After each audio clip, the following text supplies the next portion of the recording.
Okay, so what we want to do is understand how the exponential object works in set in a kind of deeper way, because lots of the things with this Mitchell-Benabau language are involving it.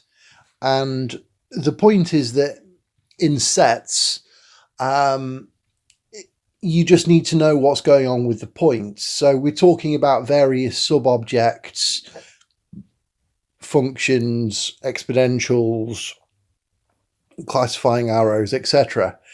Um, but the issue is really that we just need to know how all this stuff relates to the points of a set. Now, when I say a point of an object, I mean, of course, an arrow into that object from a terminal object, because that's picking out an element of a set. So in set, we can regard a sub-object as a load of points of an object.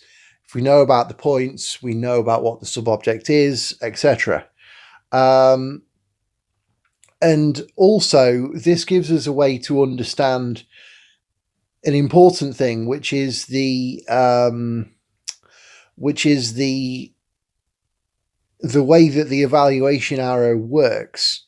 So in most of the math, I'm going to talk about general categories. I'll try and be clear when I am actually just talking about set, because basically I'm trying to describe some results which hold true for points.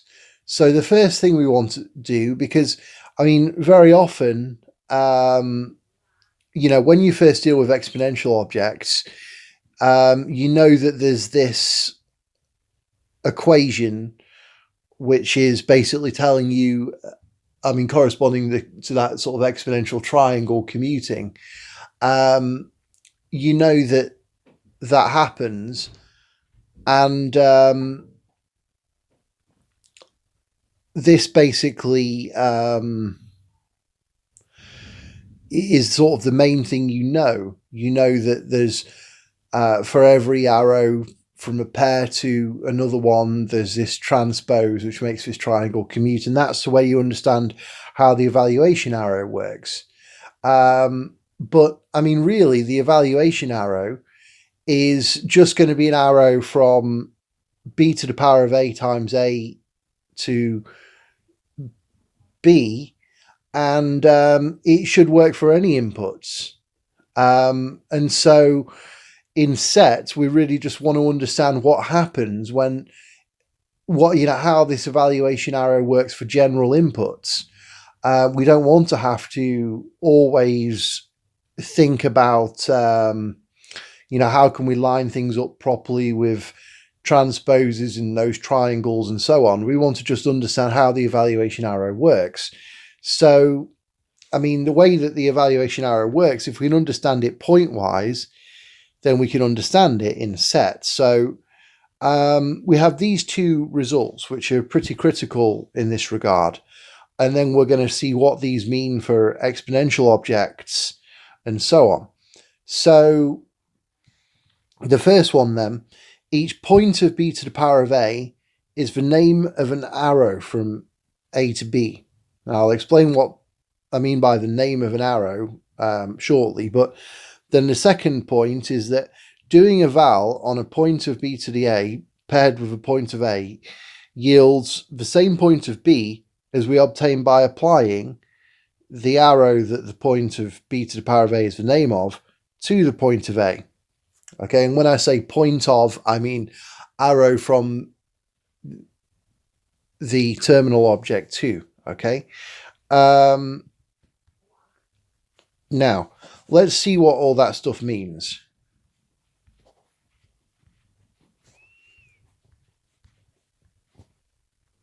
So firstly, each point of b to the power of a is the name of an arrow from a to b. What's that mean? Well, here's a point of b to the power of a. We call it tau, and it's an arrow from the terminal object to b to the power of a. Sorry, we call it tau bar. Okay. Now, that tau bar, if we take its transpose, we get this arrow tau from 1 times A to B. And since 1 times A is isomorphic to A, and this is one way of the isomorphism, is exclamation mark A comma 1A. And so this is then equivalent to this arrow, which I sometimes call it the representation of tau bar. So I put a tau bar with these square brackets on the bottom. Okay, and I'm calling that L in this case. Now, it turns out that tau bar is the name of L, which is written with these kind of quotes here. So L in quotes, that's the name of L. That's defined to be the transpose of L after P2. And we see that that's equal to tau because P2 is the opposite direction. These are a pair, these two arrows between A and 1 times A are forming two isomorphism arrows, okay, inverses of one another. So there we have it.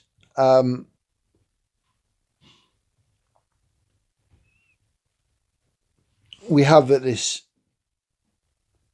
each point of b to the power of A is in correspondence with an arrow from A to B, and this point tau bar of b to the power of A is the name of this arrow from A to B in this sense.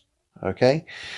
So what? Well, it turns out that this arrow from A to B, which tau bar is the name of, or we could say tau bar is the sort of representation of this arrow L. Either way we say it, the point is that we can understand how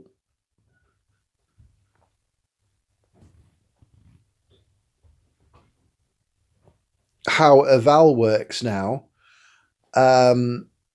in terms of this. So when we're going to do eval, this evaluation arrow associated with the exponential object, that's going to take in, I mean, in sets, the way it works really is it works on points. Okay, so it'll work on a point of b to the power of A and a point of A. And our next result basically says that when we do this, we end up getting, when we do this eval, we end up getting the same point as B as we do if we used this sort of name, well, if we use the sort of representation of tau bar on that point of A. All right, so this diagram really explains it much better. Okay, so what we're saying here, there's sort of two different things that we can do. The first one is, let's say we want to do a eval here, and we want to do it on a point tau bar of b to the power of A paired with a point A of capital A. Okay, so if we do a eval on that, what do we get? Well, according to this diagram, what we get is the same thing as doing the kind of representation of tau bar on A. And we can see this quite easily, right? Because we have the, well, I mean, here's a good way to start. We have that doing tau after 1 comma A is equal to doing tau bar is equal to doing E after tau bar times 1 after 1 comma A is equal to E after tau bar comma A because this top triangle commutes. And also tau after 1 comma a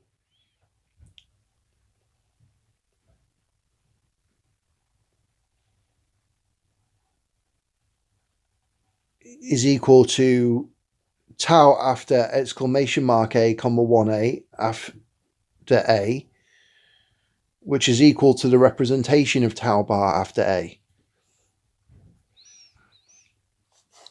So there we have it. And this is really cool because basically what this means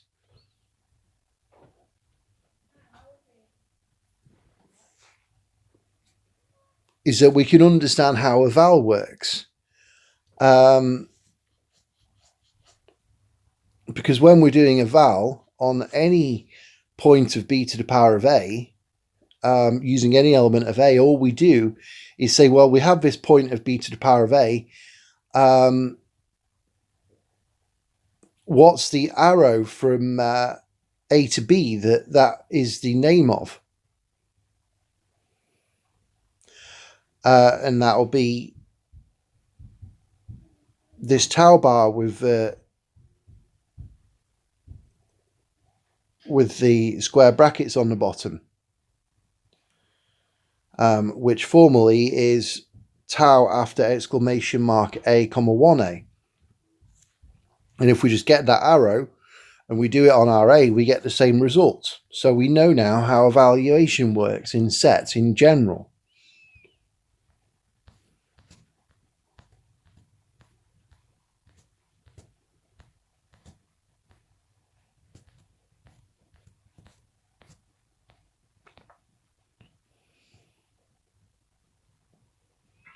Now we can kind of specialize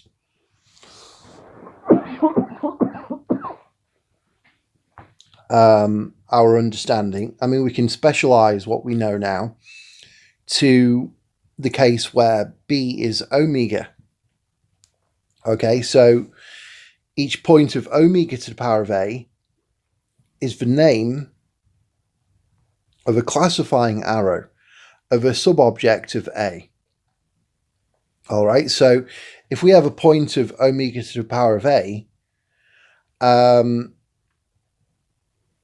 then we know now from this trick that corresponds to,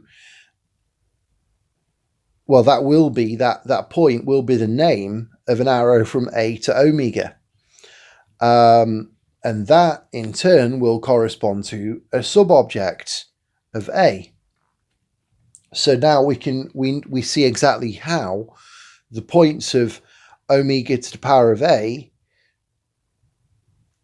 correspond to subobjects of a.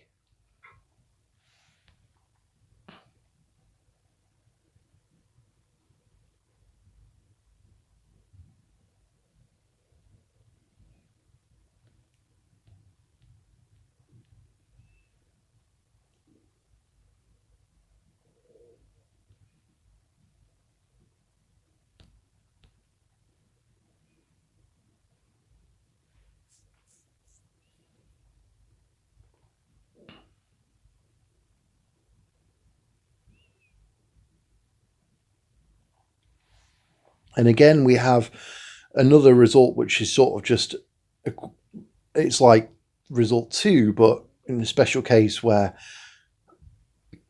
b is at omega, we have that doing a val on a point t bar of omega to the a paired with a point a of a, point little a of a, is going to yield a truth value which indicates whether a belongs to the subobject classified by the arrow, which tau bar is the name of. So basically, we know how a val works in this context. It tells us whether or not. So when we do a val of a point of omega to the power of a paired with a point of a, it tells us whether or not that point of A is in that sub-object which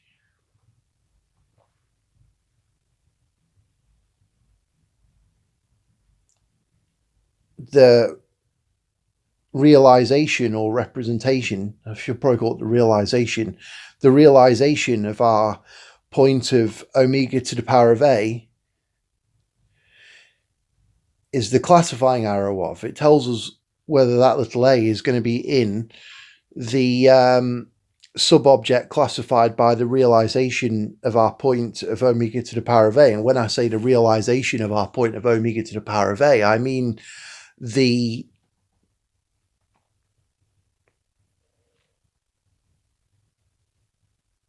arrow from A to omega, which our point of omega to the power of A is the name of.